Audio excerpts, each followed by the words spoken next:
तो इस तरह से ठेकुआ को साँचे में गढ़ लिया जाता है। देखिए साँचे में इसको गढ़ लिया गया और गढ़ने के बाद आकृति कुछ ऐसी हो जाती है।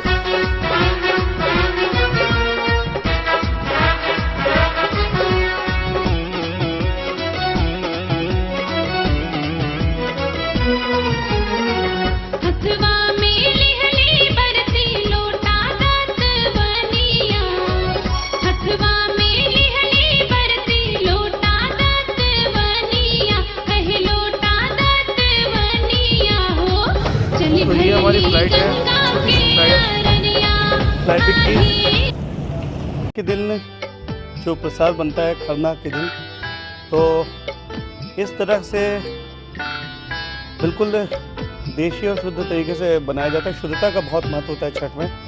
तो यहाँ पर हम देख सकते हैं कि किस तरीके से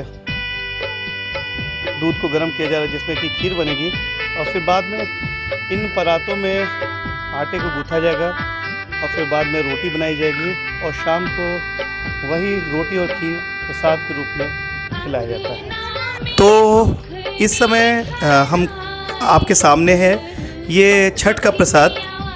ये देखिए छठ का ये प्रसाद होता है, पारंपरिक प्रसाद, बिल्कुल शुद्ध घी में ये रोटी बनाई जाती है और ये गुड़ का खीर है और इस प्रसाद का बहुत ही महत्व होता है।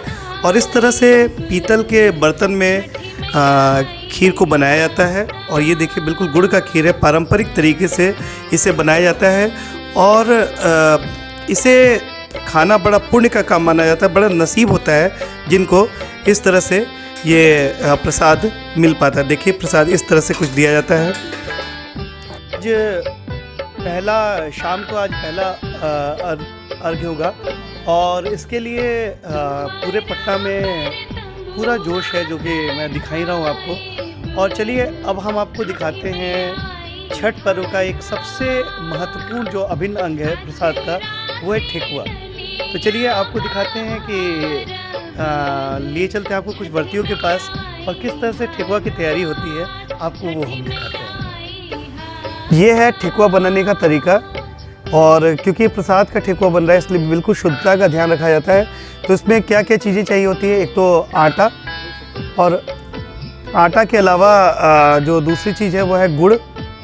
ये देखिए पिघला हुआ गुड़ है और साथ में ये शुद्ध घी और ये पानी, इनके सहयोग से इनको मिला करके आटे को बहुत अच्छे तरीके से गूँथा जाता है और उसमें ड्राई फ्रूट्स भी मिलाते हैं और इसमें परात होता है पीतल का, उसमें ये काम करते हैं। आटे को गूँथा जाता है अच्छी तरह से, आप देख सकते हैं। फिर थोड़ी देर में जब इसको एक और गीला किया जाएगा और फिर शेप दिया जाएगा। तो आज छठ पर्व का सबसे बड़ा दिन मैं कहूँगा, क्योंकि लोहड़ तो कल हो गया और आज है पहला अर्घ्य दिया जाएगा शाम को। तो उसके लिए बिहार में क्या पूरे वर्ल्ड में अब तो छठ बन रहा है। तो छठ के प्रसाद की एक सबसे ख़ास चीज़ होती है वो है ठेकुआ और इस ठेकुआ को बड़े पारंपरिक तरीके से बनाया जाता है और जो भी व्रती होते हैं अपने घरों में छत के ऊपर बिल्कुल अस्थायी किचन बनाते हैं ताकि शुद्धता का ध्यान रखा जाए। तो चलिए हम एक ऐसे ही घर में पहुंच गए और जहां पर छठ का त्यौहार मन रहा है और एक व्रती हैं जो कि तैयारी कर रही हैं। देखिए किस तरह से ठेकुआ बनाने की तैयारी चल रही है। तो चलिए मैं आपको उनसे बात करवाता हूँ। तो और लकड़ी के सहारे चूल्हा बनाया गया है और यहाँ पर सांचा भी रखा गया है ठेकुआ को। तो ये माता जी हैं जो कि छठ का त्यौहार कर रही हैं। तो चलिए मैं इनसे आपकी बात करवाता हूँ। जी माता जी नमस्कार। खुश रहो। तो कैसा, मतलब कि कितने साल से आप छठ कर रही हैं? हम अकेले कर रहे हैं। वो तो ठीक है, लेकिन कितने सालों से आप कर रही हैं? कितने साल हो गए? बहुत दिन हो गया, 300 साल हो गया है। तो ये आप देख रहे हैं कि लगातार 30 सालों से ये व्रत कर रही हैं और आप इनकी उम्र देख सकते हैं। उम्र भले ही ज़्यादा है लेकिन जोश में कोई कमी नहीं है। तो माता जी अभी आप क्या करने वाली हैं? हम ठेकुआ छानने वाला है। तो ये ठेकुआ छानने वाली हैं। तो फिलहाल देखिए कितनी प्रसन्न हैं, मतलब इस त्यौहार जबकि भूखी हैं और व्रत पर हैं और फिर भी हंस रही हैं, खुश हैं। तो किसके लिए आप ये, मतलब कि क्या आप संदेश देना चाहते हैं छठ के दिन? बाल बच्चा के लिए, परिवार के लिए, सभी लोग के लिए, आप लोग के लिए, सब कोई के आशीर्वाद दे रहा है। तो सभी को आशीर्वाद दे रहे हैं ये। और देखिए, चलिए बहुत बहुत धन्यवाद। जाना खुश रहो। तो हाँ, तो मैं एक बार दिखाना चाहूँगा किस तरह से ठेकुआ को गढ़ा जाता है। तो ये देखिए, ये आटे को अभी थोड़ी देर पहले मैंने बताया था कि किस तरह से आटे को मिक्स किया गया था। अब आटा अपनी आकृति पे आ चुका है और उसको शेप देने का काम किया जाएगा इन सांचों के जरिए। तो मैं थोड़ा पीछे हो जाता हूँ, कैमरामैन थोड़ा आगे हो जाएंगे और आपको दिखाया जाएगा कि किस तरीके से। तो यहाँ आप देख सकते हैं कि ये ठेकुआ को गढ़ा जा रहा है, सांचा है ये, और एक पूरा ये जो पूरा परिवार मिलकर के इस त्यौहार को मनाता है। देखिए, जैसा मैंने कहा था, अस्थायी किचन है, लकड़ी जल चुकी है और ये पूरा का पूरा कढ़ाई में अब तेल डाला जाएगा और शुद्धता का तो खैर पूरा ध्यान रखा जाएगा। मुझे याद है कि बचपन में कभी मैं गलती से पहुंच जाता था तो मुझे थप्पड़ भी मार दिया जाता था इन्हीं मतलब क्यों? क्योंकि ऐसा माना जाता है कि अगर शुद्धता में कोई भी अगर कमी रह गई तो उसका पाप लगता है। तो फिलहाल तो यही है, थोड़ी देर में मैं आपको दिखाऊंगा। अच्छा हाँ, एक बात मैं गलत बोल गया था, शुद्ध घी में बनाया था, ना कि तेल में। तो मैं थोड़ी देर में फिर आपको दिखाऊंगा कि कैसे ये ठेकुआ पूरा बन के तैयार होता है। तो छठ के त्यौहार में पारंपरिक लोकगीत का बहुत ही महत्व होता है और यहाँ पर एक बुज़ुर्ग बैठी हुई हैं जो कि छठ में हेल्प कर रही हैं। तो बहुत बहुत सबसे पहले तो आपको छठ पर्व की शुभकामनाएं। शुभकामनाएं। तो मैंने सुना है कि आप बहुत अच्छा छठ का गीत गाती हैं, तो एक गीत हमारे दर्शकों को सुनाइए। केलवा जे फरले गावत से ऊपर सुगा मेरा, ऊपर सुगा मेरा, वाजे अनुके से सुगा गिरे मुरुचा, सुगा गिरे मुरुचा,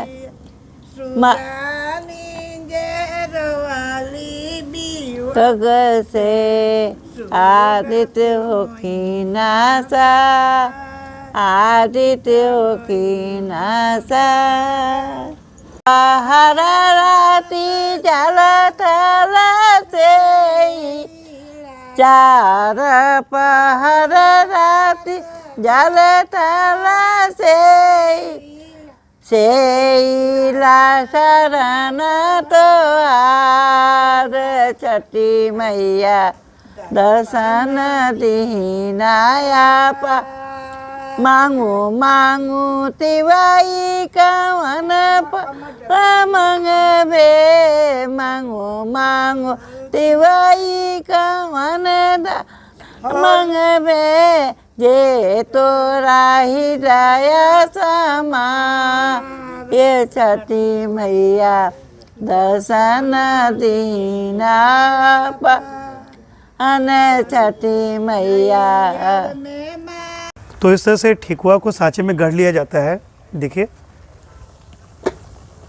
ये सांचे में इसको गढ़ लिया गया और गढ़ने के बाद आकृति कुछ ऐसी हो जाती है और फिर उसके बाद इस तरीके से इसे डाल दिया जाता है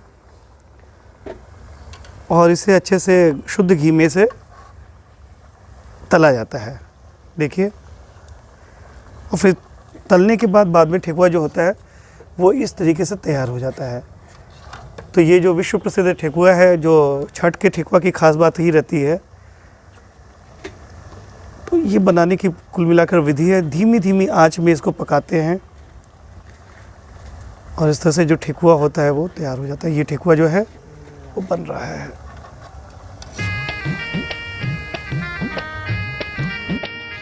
तो अब शाम का समय आ चुका है और 5:10 पे सूर्यास्त होगा और उस समय डूबते हुए सूर्य को अर्घ दिया जाएगा। और इस समय वैसे तो जो लोग अपने घर के नदी के किनारे, पोखर के किनारे, कुएं के किनारे जाते हैं, लेकिन आजकल शहरों में एक नया ट्रेंड देखने को मिल रहा है। लोग अपने छत पे ही छठ बनाने की व्यवस्था किए रहते हैं। तो आजकल अपार्टमेंट्स में और पटना के जो बड़े बड़े घर हैं उसमें इस तरह की व्यवस्था कर ली जाती है और इस तरह से छोटा सा घाट बनाते हैं, लोग सजाते हैं। जैसे कुछ युवा यहाँ पर सजाते हुए आप लोग को दिखेंगे। तो यहाँ पर आप देख सकते हैं कि किस तरीके से लोग लगे हुए हैं।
Bye bye Patna. और अब हमारा समय है पटना में यही, आज छठ का दिन है, कल भी छठ है कल सुबह, लेकिन आज जाना पड़ रहा है क्योंकि फ़्लाइट हमारी आज की थी। तो फ़िलहाल इतना ही। तो इस समय हम एयरपोर्ट पे हैं, वेट कर रहे हैं फ़्लाइट का। 8 बजे की फ़्लाइट है और अभी तक बोर्डिंग स्टार्ट नहीं हुआ है। तो ये बहुत ही अलग तरह का एक्सपीरियंस था कि छठ के दिन जब लोग आ रहे हैं तब हम जा रहे हैं। तो फ़िलहाल हम वैसे तो फ़्लाइट 8 बजे की है और गुवाहाटी हमें पहुंचाएगी है 10 बजे। तो वहाँ पहुँच कर के आपसे बातचीत होगी। तो ये हमारी फ़्लाइट है, छोटी सी फ़्लाइट फ्लाईबिग की, कि ये हमको पहुँचाएगी गुवाहाटी।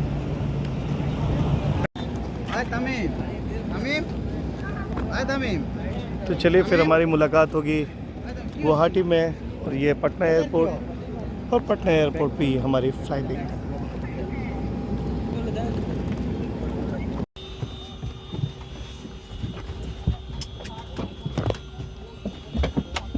हमेशा हमारे स्टूडेंट को समय पे रखने के लिए हम आपसे निवेदन करते हैं कि आपने निर्धारित स्थान पर जल्द से जल्द बैठ जाए। जो अतिथि रो संख्या 1 पर बैठे हैं मुझसे निवेदन है कि अपने हाथ का सामान ऊपर बने सामान कक्ष में ही रखें। जो अतिथि रो संख्या 1 पर बैठे चाहते हैं उनसे निवेदन है कि अपने हाथ का सामान